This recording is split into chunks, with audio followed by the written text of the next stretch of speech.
3, 2, 1. Should probably check it on my phone. Guys, guys, I can't hear anyone yet, but I'm going to see whether we're live, because I think we are. Yes, we are. Okay, can everyone hear us? There's this Samantha Riley chick has just joined, so I think she's cool, but who knows. Alright, guys. This is going to be fun already. I can feel it in my bones. Hey guys, so I'm live here today with Samantha Riley, and like I said, she's my first female guest. Sam, how are you? Can you tell? I'm not going to do the preamble because I just want to get into this. Yeah, so, I know. It's going to be fun, I can tell. I think people are probably confused. What the hell am I talking about? It's being sponsored by some seller in the middle of Sydney? Are they from Sydney? Where are they from? They're down in Mona Vale. Okay. So on the northern beaches, and they're one of my clients, and so I get very well looked after with some beautiful fine wine. So tonight I am testing the Clare Valley 2015 Lalinda Rosé. Okay, I need to know your job, because you told me this before in the most spectacular manner. How do you get these wines just magically appearing at your house? Well, no, they don't magically appear at my house. I do have to drive down to collect them. So I go down and I get my content for the week, and I walk out with a box of fine wine. It's one of my favourite clients. What can I say? It's a hard life. Yeah, totally. Okay, so we know you get wine, you get drunk, maybe. I don't necessarily get drunk, no. Okay, well, I'm with the water here. Oh, no, I am being good. I've got the water too. Okay, we're being healthy. Okay. So what is it you do? I kind of alluded to it, that you're high energy and you're a founder of the Accelerant Group. What does that mean? What is it that the Accelerant Group does? So the Accelerant Group helps people, business owners and entrepreneurs, to accelerate their business growth. So the way that we do it is I use a 5-step brand builder formula. So I've been in business for 24 years and own multiple businesses. And what I did last year was sat down and go, well, okay, when all of those businesses, how did I build our brand? How did I build my personal brand? Because most of the time I didn't even realize I was doing it. And how did I then use that to leverage the growth of my business? But, you know, I'm sure there's heaps of entrepreneurs that are watching that go, well, we don't even realize, we just intuitively do stuff. So what I had to do was sit down and go, okay, well, what am I intuitively doing? And I broke it down into the 5-step brand builder formula. And now I use that to help people build their personal brands. Okay, so you had a business of what sort? What kind of business were you in? Oh, wow. Okay. So my original business was actually a dance studio. And I used to teach kids, so mostly kids. I didn't teach adults, but all the theatrical types of dance. So ballet, jazz, tap, contemporary, all of that. And I owned that business for 18 years. And at the same time, we had 2 retail stores that sold dancewear. So all of the things that those parents that were bringing their children to the dance studio, what did they need? The uniforms, the costumes, all sorts of things. We used to supply the bridal markets, the local theatre, all sorts of things like that. And yeah, that was what I've done for the majority of my business career. And then in 2010, I undertook personal training and health and wellness, and I did that for a couple of years.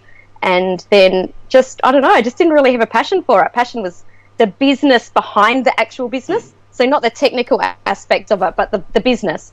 So I sold everything up, moved to Sydney, and started coaching business owners, as you do. Okay, so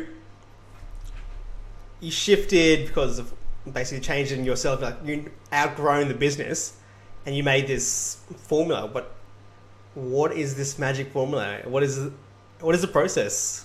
Yeah, okay. So what I discovered was there's a lot of people that go, oh, you know, it's all about content marketing, or it's all about social media, or it's all about this. But what I discovered was it's not just one thing or another thing like people think. It's a whole lot of things put together. So the first step is creating your authentic message, and it's getting really clear on what it is that you're doing. You're cracking up laughing. What's going on? I've just had a friend, you know how Facebook has those notifications when you've got your friends that do a post? We just had Josh Remington post this, a little photo. If I had better reception, I would watch Josh lose his virginity. Because it comes up It comes up with the first line of my sentence. I'm like, okay. Yeah, Anyways. yeah, I knew something had happened there. So yeah, try to be serious while you're losing your virginity. We're serious business owners here, Samantha. We're very, very serious, and we're not drinking and talking and doing stuff. No, not at all. Business is supposed to be serious. You don't do serious that often. I've seen you. Yeah, business is meant to be fun, right? Exactly. Yeah. Okay. So yeah, back on topic. First step. Creating your authentic message. So getting very clear on your story and creating a signature system so you're positioned as the expert. It is really, I need to have my Facebook on. So the second step is connecting with your target market. So this is like opening up the conversations through social media channels, creating a consistent brand look, creating valuable content. Oh my goodness, I don't want to know what's coming up there, do I? I'm just trying to I think my task right now is to give you faces to test your skills right now and how good you can. How well you can keep a straight face. Okay, all right. Would you like me to be serious? Okay. All right. So the third step is collaborating in the right circles. It's really important to be to put yourself in the right rooms, to be surrounded by the right people, to be doing developing joint venture partnerships. So it's all about collaboration. Then the fourth step is constructing your online products so that you can leverage that message. And have that message reaching more people. So that's developing the online product to teach your signature system. And also creating an online community, because communities are really, really important in business. Okay. And then the last step is communicating in a leveraged way. So this is, once you've got all of that sorted, it's about speaking on stage, it's about running live events, it's about podcasting, doing this kind of thing. So we're leveraging that message from a one-to-one model to a one-to-many. Exactly. Did I do well at keeping that straight face? I think you did quite a good job. It was awesome. I guess my question to you now is talking about expert knowledge and this kind of stuff. Are we talking really for the expert niche, or is this a broader kind of message that any kind of business can use? Yeah, okay. So I do teach this to startups, but I teach them more as a formula to what they're working up towards. The people that this works really well at are the people that have already nailed the technical skills of whatever it is they're doing. I'm even working with an accountant at the moment. He's had his business for over 10 years. So he already has that expert knowledge. But I'm not about saying you can't position yourself as an authority if you're in your first year of business. It just doesn't work. Okay, so... But some people do, right? They try and do that. I think if you've got expert knowledge and then you go into your business and then you leverage it by positioning yourself with other people and really using your knowledge, showing your expertise, I think it's possible. That's okay. But the natural process says no. Yeah, it's not okay to leave uni one day and position yourself as the number one authority in something the next day. You haven't done the hard yards. I'm like 16 years old and I'm going to become a life coach right now. Oh, so there's lots and lots and lots of people that you can hang out with. Yeah, let's not even get into life coaches. No, let's not. Okay, so everyone's got to start somewhere. Yeah. And I'm okay with everyone has a first day. Donald Trump had a first day today. Everyone has day one, so it's okay to start. Don't let, just because you haven't got the skills, don't let that hold you back. So that's not what I'm saying at all. I'm saying get out there and do your thing, but I'm also saying you've got to go out there and you've got to do the hard yards. Okay, talk me through your process. You said you did this for an accountant. Is he at the end of that process, or is he at the beginning? Whereabouts is he at the moment? No, we're kind of in the middle, because most people that have been doing this for a long time have kind of got bits of all of that in place. So it's about putting the glue in and making it into a beautiful pyramid instead of just this higgledy-piggledy like Jenga. Yeah. So that's my dancing skills coming in. Yeah, I can see it coming through. Anyway, okay. Can you talk me through someone that you have taken through the whole process and just the journey of the actual steps that they need to take? The very first thing that we need to do is get really, really clear on the legacy, purpose, and then start to tap into the stories of the experiences that you've had in your life that are the kind of stories that we need to tell to get our message across. Because we've all got a gazillion things, like a whole heap of stories, but which ones are actually right to tell for our brand, and which ones are the ones that we just put in the cupboard. Okay. So so we don't need to tell every single story. So which ones do we need to know so that we can build the trust, so that people start to know us, like us, trust us. So that's where we start, getting really clear on the story. And then from there, really getting out of our head, okay, well, how do you work with a client and what's the process? You're going to have to pass some of these comments across, eh? I'm not sure you want to know this one. No, okay. Someone's teasing our Aussie accents. They're being mean to us. Oh, I get ripped off of that all the time. Bit bogan. Bit bogan, mate. No, apparently I come across a little bit British. I don't know how. I'm born and raised here, but apparently I'm British. Really? Oh. And it's from the Brits. It's from the Brits that call me British. Why? I don't know. I used to get asked by people from New Zealand, which part of New Zealand was I from? I haven't been asked that for a little while, but I used to get asked it all the time. It's like, no. You're like, I think you mean it as a compliment, and morning, Sam, but I'm kind of, I don't know. At least British, I can say, okay, the girls love the British accent, so I can play with that. That's cool. Yeah. Anyway, enough about our Aussie accents, but let's get back to how we build the story and really dig into that first step. Yeah, so, well, that's it. It's getting clear on the story. It's getting clear on the process, and then infusing that story into the process. So people know who we are, People know who I am because, I've had this long dance background, and I nailed, okay, well, these are the steps that I go through in all of my businesses. So that's the signature system. And then That's actually really relevant to me right now, because I've got a dance client who is building a larger company. So I think they'd love to hear about your process when you naturally went through it, because I think that's a perfect example of your process is talking about you. So yeah, absolutely. What was your story, Sam? How do you solve that and start using it in your unconscious branding at the time? Like originally, back when I started. When you started? Do you know, I actually did it intuitively, and I didn't even realise it was a thing. And it wasn't until just recently when I broke it down that I realised that I had intuitively just repeated the same step in all of my businesses. It was funny. I was at a business conference in 2011, and they were talking about joint ventures and strategic alliances. And I was like, so that thing has an actual name. I just used to do that. I didn't know that it was a thing. I just intuitively did it. They just had people that I wanted to work with, and we kind of said something, why don't we do this together? And it just seemed natural. Yeah, I used to say, what's your problem? Okay, well, if that's the problem, how about if I fix it with X, Y, Z? Would that be helpful?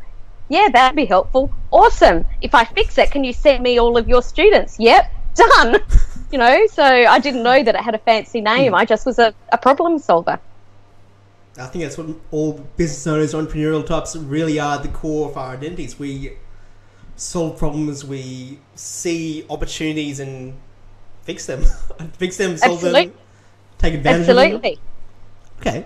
I don't know that it's taking advantage of them. I think that really, if our intentions are pure, then all we're doing... That's the wrong use of words, but... I know, but I thought I'd just pick you up on that because I didn't want to go... You sound like a bad person. I'm evil now. I feel dirty. No. I just didn't want it to go out to Facebook. Sam Riley said... Sam Riley said you should take advantage of people. Look, let's just not go there. You've gone down the rabbit hole again. Hey, I did say this is my first time. You're already taking advantage of me. Oh dear. Okay, be serious, Joss. Let's get back to business. So, first step, you really dig into your story. You start to understand what you are and use those stories in your marketing. How to use it in your marketing? I think it's just how can we speak with our market? When I say speak with them, I mean, through our content, through our social media posts, through our emails. How can we speak to people in a way that we're sharing stories to have them go, yeah, I like that person, or they understand my problem, or now I really understand her value set, or actually, on the other flip side, I really don't like what she's about at all, and I don't want to be part of her tribe. And in actual fact, that's just as important as bringing people in. It's making sure that we're bringing the right people in. We don't want to be vanilla and try and just say what everyone else is saying. That's not what we want to be at all. I guess you want to repel people that just have again, without sounding too woo-woo about it, it's just you want to repel people with the wrong energy. Like, absolutely. Yeah. I think, okay, for my personal examples, in the past I've been serious, and it's not me. You attract serious, grumpy people. Like, you know what? I'm fun. Just be who you naturally are. You're gonna attract people that you like working with. Absolutely. Yeah, and when if you're a serious person that presents that way all the time, then it's okay to be like that. But I used to try and be that serious business person, but it's really hard to be fake, right? I do like to have fun. I do love being in business. I do love to talk with people. I do love to share funny stories and love to make people laugh. So I finally got to the point where I'm like, well, why do I want to repress that? Well, I think one of my friends really described it as having two personalities. And if you're trying to be this one for your friends and family and this one for your business, don't know. Have you ever heard anyone that has two different Facebook profiles? Maybe, maybe not. But if you're going to be two different people aren't going to react well to that. But as soon as you start bringing them into one person, you start attracting a lot more people, and I hate to say the word, you're authentic. Yeah, absolutely. And authentic, I want to put a caveat on that. A lot of people think that authentic means that you have to share everything, but that's not necessarily the case. So I'm being authentic with you, but I'm still presenting in a certain way. I'm not sitting here in my pajamas. I haven't got my hair everywhere. Some people, that actually wouldn't be authentic to me, because even though I do have messy hair in the morning to wear pajamas, that's not the way I would present to the world. So authentic is the way that you can be yourself in the way that you want to show up. Okay, so I think we've kind of nailed that first step. We've talked about how you need to work your messages and how you need to talk to people, and just being your version of yourself, the version that you naturally would be. So I'm assuming that comes across in any of your communication online, any communication you have with your clients, any interactions you have in your emails. So I kind of understand that. What's the next step of your process? Okay, so we've kind of merged the first two, because the second one is connecting with your target market. So it's pulling all of those stories and sharing them. And I think that was actually what you asked a minute ago. How do you share those stories? Okay. So that was kind of the second step. You share them just by being authentic. Your status for this Facebook Live was authentically you. If I had have put that up, most people would be like, "Huh, what?"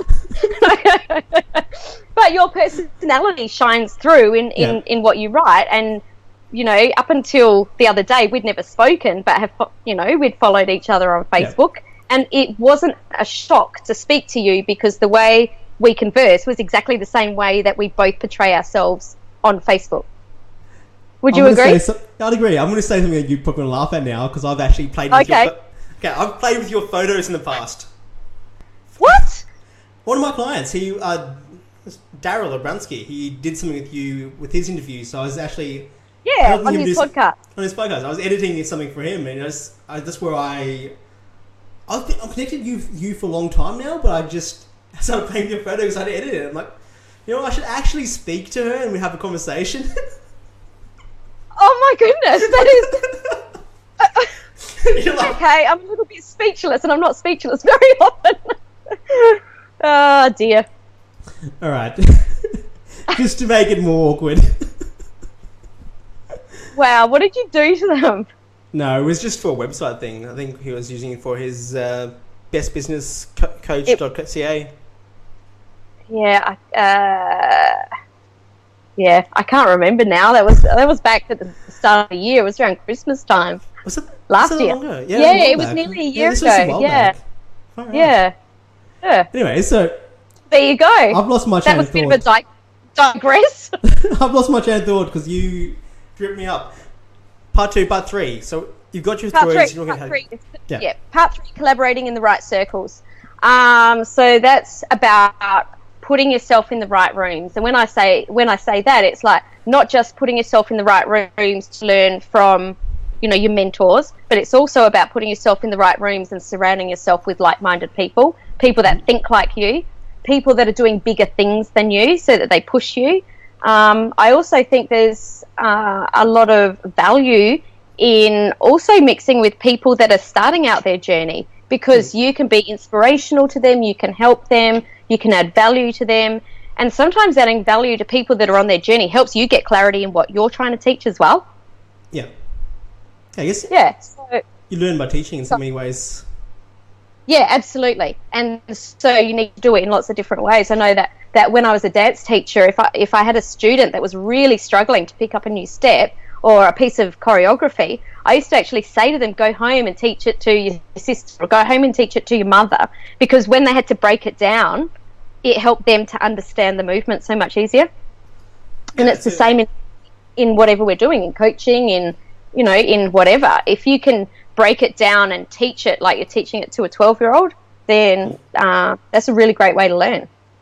Okay, so you really understand at a granular level what you're doing by teaching it to other people in order to internalize the process yourself. Yeah. Cool. Yeah. So, it's surrounding yourself by all different sorts of people, because you get different things from different people. Okay. I know that I can't remember who I was having this conversation with the other day. Jim Rohn talks about surrounding. You are the average of the five people that you hang out with. Yeah. And a lot of people go, okay, well, so who are the high-end 5 people that I want to surround myself with? But they're coming from a position of what can I get out of those 5 people, not who are the best people for me to be around, so that we all add value to each other. So I think that's really the true version of mastermind. Yeah, absolutely.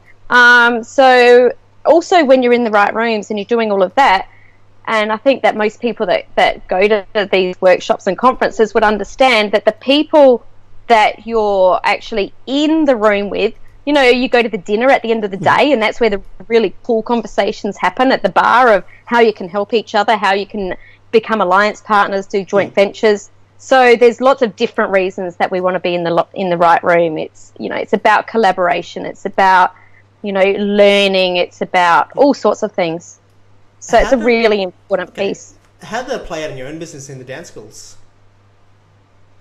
In the dance schools, it played out because I had the dance school and the shops as well. I was actually in a really sweet position, because as a dance teacher, if we were at like dance Stedfords or competitions, so all the local schools would be there, all the teachers, all the parents, all the kids. I would be, as a teacher, backstage with all of the parents and the teachers, so everyone knew who I was. So it played out really, really easily, because I knew just about the name of every parent and dance student in the whole state.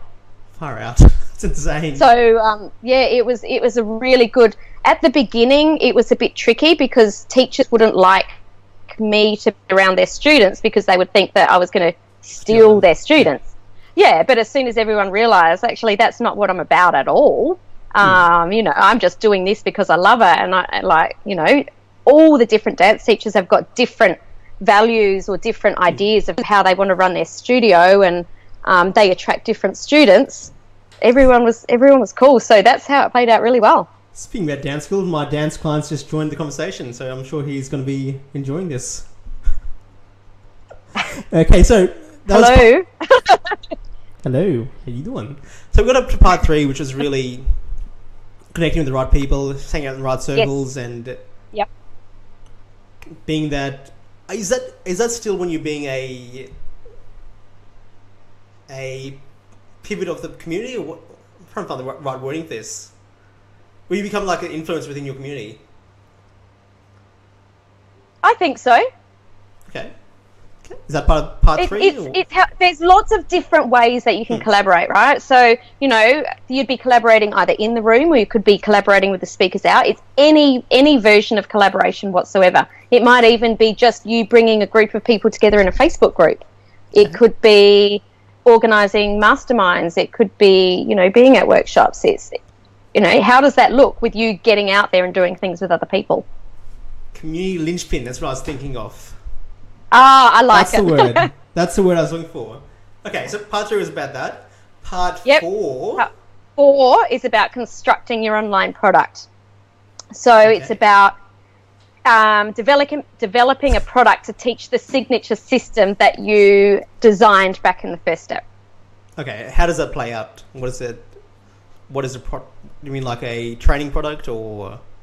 Yeah, so it would be some sort of information product, and it doesn't matter what sort of business you've got, whether it's a coaching business, whether it's, like what you do with a done-for-you model. It could, it doesn't matter. Even as a retail store, there's going to be some sort of information that your ideal clients or your prospects they want to know. So what is it that they want to know that you can put an online product together?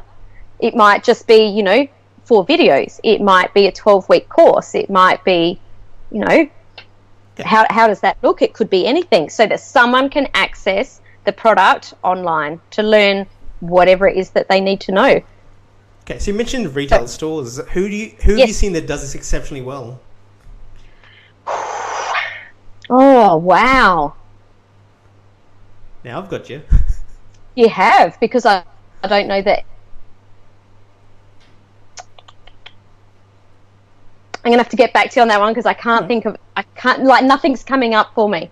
That's right. Let's get back to that a bit later. So it's hard to develop some sort of training and the process around teaching others people so they see you as the leader, the expert or whatever. What's the fifth final step? Fifth final step is communicating in a leveraged way. So how can you get your message to as many voices as possible?